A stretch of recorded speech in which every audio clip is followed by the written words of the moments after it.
ನೋಡಿ, ಬರೀ ಮನೆಯಿಂದ ಹೊರಗಡೆ ಹಾಕಿರೋದಲ್ಲ, ಎಂತೆಂಥ ಕಷ್ಟ ಅನುಭವಿಸಿದಾರೆ ಜನ ಅಂತಂದರೆ, ಇಲ್ಲೊಬ್ಬಾಕೆ ತನ್ನ ಕಿಡ್ನಿ ಮಾರಿ ಸಾಲ ತೀರಿಸಿದಾರಂತೆ. ತಡವಾಗಿ ಪ್ರಕರಣ ಬೆಳಕಿಗೆ ಬಂದಿದೆ.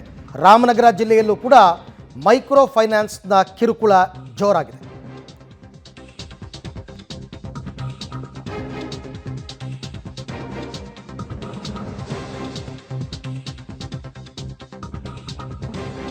ನೋಡಿ, ರಾಮನಗರ ಜಿಲ್ಲೆಯಲ್ಲಿ ಗಂಡನಿಗೆ ಅನಾರೋಗ್ಯ ಅನ್ನೋ ಕಾರಣಕ್ಕೋಸ್ಕರ ಬಡ್ಡಿಗೆ ಸಾಲವನ್ನು ಪಡಿತಾರೆ ಮಹಿಳೆ. ಸಾಲ ತೀರಿಸೋದಕ್ಕೆ ಕೊನೆಗೆ ಕಿಡ್ನಿ ಮಾರಿ 2.5 ಲಕ್ಷ ಹಣವನ್ನು ಪಡಿತಾರೆ ಇವರು. 2.5 ಲಕ್ಷ ಹಣ. 2 ವರ್ಷದ ಹಿಂದೆ ನಡೆದಿದ್ದ ಘಟನೆ ತಡವಾಗಿ ಬೆಳಕಿಗೆ ಬಂದಿದೆ.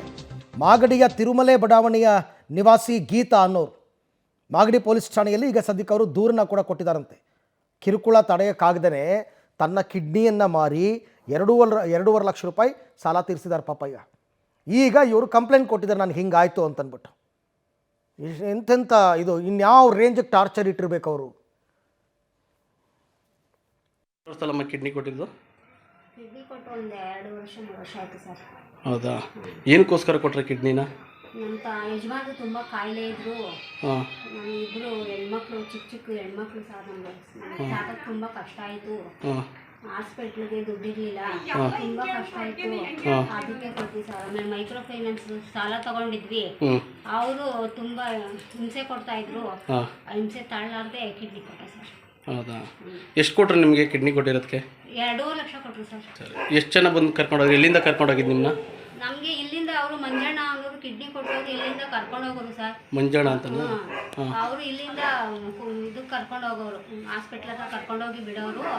ಅವರು ಕಿಡ್ನಿ ತಗೋತಾರಲ್ಲ, ಅವ್ರ ಹೆಂಡತಿ ಗೇಟಲ್ಲಿ ಕಾಯ್ತಾ ಇದ್ರು. ಅವ್ರು ಪಾಸ್ ಕೊಟ್ಟರೆ ಕೇಂದ್ರಲ್ಲಿ ಕರ್ಕೊಂಡೋಗಿದ್ದು? ಕಾರಲ್ಲಿ ಕರ್ಕೊಂಡು ಹೋಗೋರು ಸರ್. ಎಷ್ಟು ಜನ ಬರೋರು?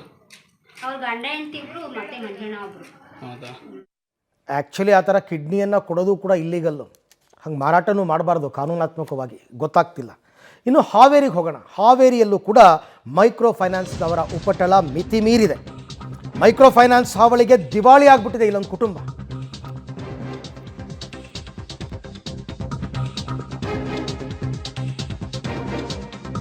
ಹಾವೇರಿ ಜಿಲ್ಲೆಯಲ್ಲಿ ಮೈಕ್ರೋ ಫೈನಾನ್ಸ್ನವರ ಉಪಟಳಕ್ಕೆ ಒಂದು ಕುಟುಂಬನೇ ದಿವಾಳಿಯಾಗಿದೆ. ಕೋಮಾದಲ್ಲಿದ್ದ ಮಗನನ್ನು ಬದುಕಿಸ್ಕೊಳ್ಳೋದಕ್ಕೆ ತಾಯಿ ಸಾಲ ಮಾಡ್ತಾರೆ, ಆದರೆ ಸಾಲ ತೀರ್ಸೋಕ್ಕಾಗಲ್ಲ, ಕಿರುಕುಳ ಕೊಡ್ತಾರೆ ಅಂತ ಮಾಂಗಲ್ಯ ಮಾರಿ ಬಡ್ಡಿ ಕಟ್ಟಿರ್ತಾರೆ. ಶೈಲಾ ಅನ್ನೋರು ಅರಿಶಿಣದ ಕೊಂಬು ಕಟ್ಟಿಕೊಂಡು ಜೀವನ ಸಾಗಿಸ್ತಾ ಇದ್ದಾರೆ ಪಾಪ ಮಹಿಳೆ. ಆಮೇಲೆ CMಗೆ ತಾಳಿಯನ್ನು ಪೋಸ್ಟ್ ಮಾಡಿ ಮನವಿ ಮಾಡಿದ್ದಾರೆ ನೊಂದ ಮಹಿಳೆ. ಹಾವೇರಿ ಜಿಲ್ಲೆ ರಾಣೆಬೆನ್ನೂರು ನಗರದಲ್ಲಿ ನಡೆದಿರ್ತಕ್ಕಂಥ ಘಟನೆ ಇದು. ಹಾವೇರಿ ಜಿಲ್ಲೆಯಲ್ಲಿ ಮೈಕ್ರೋ ಫೈನಾನ್ಸ್ಗಳ ಹಾವಳಿ ದಿನದಿಂದ ದಿನಕ್ಕೆ ಹೆಚ್ಚಾಗ್ತಿರುವಂಥದ್ದು. ಅದರಲ್ಲೂ ಕೂಡ ಫೈನಾನ್ಸ್ಗಳ ಕಿರುಕುಳಕ್ಕೆ ಬೇಸತ್ತು ಮಾಂಗಲ್ಯ ಭಾಗ್ಯವನ್ನು ಉಳಿಸಿ ಅಂತ CM ಸಿದ್ದರಾಮಯ್ಯ ಅವರಿಗೆ ಏನು ಮಾಂಗಲ್ಯವನ್ನು ಪೋಸ್ಟ್ ಮಾಡಿರುವಂಥದ್ದು. ನಮ್ಮ ಜೊತೆಗೆ ಅವರೇ ಇದ್ದಾರೆ, ಅವ್ರನ್ನ ಮಾತಾಡ್ಸೋಣ. ಯಾವ ರೀತಿಗೆ ಟಾರ್ಚರ್ ಕೊಡ್ತಾರಮ್ಮ? ಯಾವ ಮಾಂಗಲ್ಯ ಸರವನ್ನು ಪೋಸ್ಟ್ ಮಾಡಿರಿ? ಏನಂತ ಸರ್ಕಾರಕ್ಕೆ ಆಗ್ರಹ ಮಾಡ್ತೀರಿ? ಸರಿ, ಇಲ್ಲಿವರೆಗೂ ನಾವು ಸಂಘದ ಮೈಕ್ರೋ ಫೈನಾನ್ಸ್ಗಳು ಕಟ್ಟಿಗೆಂತ ಬಂದಿದ್ದೀವಿ ರೀ. ಆದರೆ ನಾನು ಮತ್ತೆ ನನ್ನ ಹತ್ರ ಈಗ ಭಾಳ ಕಡಿವಾಣ ಆಗಿರೋದಕ್ಕೆ ನನಗೆ ತೊಂದರೆ ಆಗಿದ್ದಕ್ಕೆ ನಾನು ಕಟ್ಟೋದು ಬಿಟ್ಟಿದ್ದೆ.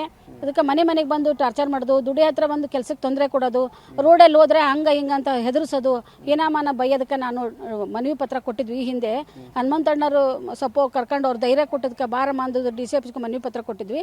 ಅವ್ರು ಧೈರ್ಯ ಇದ್ದಾರೆ ಅಂತ ಒಂದು ಇಲ್ಲಿವರೆಗೂ ಬಂದ್ವಿ. ಆದರೆ ಅವ್ರು 2 ತಿಂಗಳು ಅಷ್ಟೇ ಸುಮ್ಮನಿದ್ದು, ಮತ್ತೆ 3ನೇ ತಿಂಗಳು ಅದೇ ಥರ ಟಾರ್ಚರ್ ಕೊಡ್ತಾರೆ. ಇನ್ನು 6 ತಿಂಗಳು ಸಹಿತ ಅವರು ಟೈಮ್ ಕೊಟ್ಟಿಲ್ಲ ನಮಗೆ ಪೂರ್ಣ. ಅದಕ್ಕೆ ನನಗೆ ಭಾಳ ಮನವನೊಂದು ಕೊನೆ ಒಂದು ಮೊನ್ನೆ ಸಂಘದೊಳಗೆ ಆ ಕೊಳ್ಳಾಗಿನ 2 ತಾಳಿ ಇರೋದು, ನಂದೇನು ಬಂಗಾರ ದುಡ್ಡು ಇದ್ದಿದ್ದಿಲ್ಲ, ಆ 2 ತಾಳಿ ಮಾರಿ ನಾನು ಮೊನ್ನೆ ಸಂಘಗಳು ಕಟ್ಟಿದ್ದೀನಿ. ಅದು ಆ ಸಂಘಗಳು ಕಟ್ಟಿದ್ರಿಂದ ನನಗೆ ಮತ್ತೆ ಅದೇ ರೀತಿ ತೊಂದರೆ ಕೊಡ್ತಾ ಇದ್ದಾರೆ. ಆಮೇಲೆ ನಾನು ವಾರ ಬಡ್ಡಿ ತಿಂಗಳ ಬಡ್ಡಿ ಬೇರೆ ಹತ್ರ ದುಡ್ಡು ಇಸ್ಕೊಂಬಂದು ಸಂಘಗಳು ಕಟ್ಟಿಗೆ ಬಂದಿದ್ದೆ. ಅವರು ನಮಗೆ ಟಾರ್ಚರ್ ಕೊಡ್ತಾರ, ಸಂಘದವರು ಇವ್ರಿಗೆ ಕೊಡ್ತಾರ. ಇದಿಷ್ಟು ಅಂದರೆ ಮಹಿಳೆ ಮತ್ತು ನಾವು ದೃಶ್ಯದಲ್ಲಿ ತೋರಿಸ್ತೇನೆ, ಮಾಂಗಲ್ಯವನ್ನು ಮಾರಿ ಮೈಕ್ರೋ ಫೈನಾನ್ಸ್ಗಳಿಗೆ ಹಣವನ್ನು ಕಟ್ಟಿರುವಂಥದ್ದು, ಅರಿಶಿನ ಕೊಂಬನ್ನು ಕಟ್ಕೊಂಡು ಜೀವನವನ್ನು ಮಾಡ್ತಿರುವಂಥದ್ದು. ಅದರಲ್ಲೂ ಕೂಡ ವಿಕಲಚೇತನ ಮಗನನ್ನು ಕಟ್ಕೊಂಡು ಅವರು ಜೀವನ ಮಾಡಿಸುವಂಥದ್ದು. ಅನಾರೋಗ್ಯದಿಂದ ಪೀಡಿತವಂಥ ಮಗನಿಗೆ ಕೂಡ ಸಾಲ ಸೋಲ ಮಾಡಿ ಅಂಗಡಿಯನ್ನು ಹಾಕಿಕೊಟ್ಟಿದ್ರು. ಆ ಅಂಗಡಿ ಕೂಡ ಕಿರುಕುಳಕ್ಕೆ ಬೇಸತ್ತು ಮಾರಾಟ ಮಾಡಿರುವಂಥದ್ದು. ಹಾಗಾಗಿ ಸರ್ಕಾರ ಕೂಡ ಗಮನವನ್ನು ಹರಿಸಬೇಕು, ಮೈಕ್ರೋ ಫೈನಾನ್ಸ್ಗಳಿಗೆ ಕಡಿವಾಣ ಹಾಕಬೇಕು. ಯಾವ ರೀತಿ ಟಾರ್ಚರ್ ಕೊಡ್ತಾರಪ್ಪ? ನೀವು ಮನೆಯಾಗಿದ್ದಾಗ ಏನು ಹೇಳ್ತಾರೆ ಸರ್? ನಾ ಬಂದು ಅಂಗಡಿ ತೇಪಳ ಸರ್, ಅಂಗಡಿ ಹೆಸರು ಕೊಡ ಸರ್. ಬೆಳಗತ್ತೆ ಹೊಡಿತೀನಿ ಸರ್, ಬೆಳಗತ್ತೆ ಬಂದು ಕಾಡ್ತಾರೆ, ಕದಾಕಿಂದ ಬಿಡಪ್ಪ ತೇ ಕೊಡ ಬರಕೊಬ್ಬ ಅಂಗಡಿ ಸರ್ ಅಂತಾರೆ. ಅಂಗಡಿ ಸ್ಕೂಲ್ ಸಂಬಂಧ ಭಾಳ ಸಮಸ್ಯೆ ಸರ್. ಮೈಕ್ರೋ ಫೈನಾನ್ಸ್ ಭಾಳ ಟಾರ್ಚರ್ ಕೊಡ್ತದೆ. ನಮ್ಮ ಮುದ್ದಾಮ ಎಸ್ ಸಿ ಸಂಘ ಭಾಳ ಇರ್ತಾರೆ, ಅವ್ರು ಭಾಳ ಟಾರ್ಚರ್ ಭಾಳ ಕೊಡ್ತಾರೆ. ಅವ್ರು ಭಾಳ ಮಂದಿ ಸಂಘದ ಸಮಸ್ಯೆ ಕೊಡ್ತಾರೆ. ಸಂಘದ ಮುಟ್ಟು ಭಾಳ ಇದೆ ಸರ್. ಸರ್ಕಾರಕ್ಕೆ ಏನು ಇನ್ನು ರಾಯಚೂರು ಜಿಲ್ಲೆನಲ್ಲಂತೂ ಒಬ್ಬರು ಆತ್ಮಹತ್ಯೆ ಮಾಡ್ಕೊಂಡ್ಬಿಟ್ಟಿದ್ದಾರೆ ಈ ಫೈನಾನ್ಸ್ನವರ ಕಿರುಕುಳಕ್ಕೆ. ಆತ್ಮಹತ್ಯೆ ಆಗಿರ್ತಕ್ಕಂಥದ್ದು ಜನವರಿ 17ನೇ ತಾರೀಕು ಆತ್ಮಹತ್ಯೆ ಮಾಡ್ಕೊಂಡಿದ್ದಾರೆ ವ್ಯಕ್ತಿಯೊಬ್ಬರು. ರಾಯಚೂರಿನ ಮಾನ್ವಿಯ ಕಪ್ಪಗಲ್ ಗ್ರಾಮದಲ್ಲಿ ನಡೆದಿರ್ತಕ್ಕಂಥ ಘಟನೆ. ಈಗ ಮೃತನ ಕುಟುಂಬಸ್ಥರಿಂದ ಗೃಹ ಸಚಿವರಿಗೆ ಪತ್ರವನ್ನು ಬರೆದಿದ್ದಾರೆ. ಮಾಂಗಲ್ಯ ಸರ, ಮನವಿ ಪತ್ರ ಎರಡನ್ನೂ ಸ್ಪೀಡ್ ಪೋಸ್ಟ್ ಮಾಡಿದ್ದಾರೆ. ನ್ಯಾಯ ಮತ್ತು ಪರಿಹಾರಕ್ಕಾಗಿ ಕುಟುಂಬಸ್ಥರು ಮನವಿ ಮಾಡಿಕೊಂಡಿದ್ದಾರೆ. ಫೈನಾನ್ಷಿಯರ್ಗಳ ವಿರುದ್ಧ ಕ್ರಮಕ್ಕೆ ಅವರು ಆಗ್ರಹಿಸಿದ್ದಾರೆ. ಜನವರಿ 17ನೇ ತಾರೀಕು ಕಿರುಕುಳ ತಾಳಲಾರದೆ ಆತ್ಮಹತ್ಯೆ ಮಾಡಿಕೊಂಡಿರ್ತಕ್ಕಂಥ ಘಟನೆ ರಾಯಚೂರಿನ ಮಾನ್ವಿಯ ಕಪಗಲ್ ಗ್ರಾಮದಲ್ಲಿ ನಡೆದಿದೆ.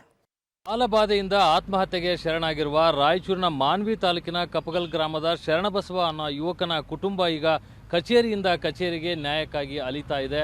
ಅವನಿಗಿರುವ 3 ಮಕ್ಕಳನ್ನು ಕರೆದುಕೊಂಡು ಅವನ ಕುಟುಂಬ ಬೇರೆ ಬೇರೆ ಕಚೇರಿಗಳಿಗೆ ಅಲಿದು ಸಾವಿಗೆ ನ್ಯಾಯವನ್ನು ಆಗ್ರಹಿಸ್ತಾ ಇದ್ದಾರೆ. ಕಾರಣ ಮೈಕ್ರೋ ಫೈನಾನ್ಸ್ಗಳ ಒಂದು ಕಿರುಕುಳದಿಂದ ಆತ್ಮಹತ್ಯೆಯನ್ನು ಮಾಡಿಕೊಂಡಿದ್ದಾನೆ, ಹಾಗಾಗಿ ನಮಗೆ ನ್ಯಾಯ ಬೇಕು ಅಂತ ಆ ಕುಟುಂಬ ನಿಜಕ್ಕೂ ಜಿಲ್ಲಾ ಪೊಲೀಸ್ ವರಿಷ್ಠಾಧಿಕಾರಿಗಳ ಕಚೇರಿ ಇರ್ಬೋದು ಮತ್ತು ಬೇರೆ ಬೇರೆ ಅಧಿಕಾರಿಗಳ ಹತ್ರ ತಮ್ಮ ಬೇಡಿಕೆಯನ್ನು ಇಡೋದರ ಜೊತೆಗೆ ಈಗ ಆ ಒಂದು ಮಹಿಳೆ ಏನಿದ್ದಾಳೆ, ಗಂಡನನ್ನು ಕಳೆದುಕೊಂಡಂಥ ಪಾರ್ವತಿ ಅನ್ನೋ ಮಹಿಳೆಗ ಗೃಹ ಮಂತ್ರಿಗಳಿಗೆ ತನ್ನ ತಾಳಿಯನ್ನು ಕಳಿಸುವ ಮೂಲಕ ತನ್ನ ಅಳಲನ್ನು ತೋಡಿಕೊಳ್ತಾ ಇದ್ದಾರೆ. ಏನು ಮೈಕ್ರೋ ಫೈನಾನ್ಸ್ನ ಕಿರುಕುಳಕ್ಕೆ ನನ್ನ ಪತಿ ಸಾವಿಗೆ ಈಡಾಗಿದ್ದಾರೆ, ಆತ್ಮಹತ್ಯೆಯನ್ನು ಮಾಡಿಕೊಂಡಿದ್ದಾರೆ, ಅವರ ಸಾವಿಗೆ ನ್ಯಾಯ ಬೇಕು, ನಮ್ಮ ಕುಟುಂಬಕ್ಕೆ ಪರಿಹಾರ ಬೇಕು ಅಂತ ಅವರಿಗೆ ಗೃಹ ಮಂತ್ರಿಗಳಿಗೆ ಪತ್ರವನ್ನು ಬರೆದು ತಾಳಿಯನ್ನು ಪೋಸ್ಟ್ ಮಾಡುವ ಮೂಲಕ ಒಂದು ರೀತಿಯ ತನ್ನ ಆಕ್ರೋಶವನ್ನು ವ್ಯಕ್ತಪಡಿಸುವುದರ ಜೊತೆಗೆ ತನ್ನ ಅಳಲನ್ನು ತೋಡ್ಕೊಳ್ತಾ ಇದ್ದಾರೆ. ತನ್ನ ಕುಟುಂಬಕ್ಕೂ ಕೂಡ ಸಹಾಯ ಆಗಬೇಕು ಅನ್ನೋದನ್ನು ಕೇಳ್ತಾ ಇದ್ದಾರೆ. ಅವರ ಕುಟುಂಬ ಇಲ್ಲಿದೆ.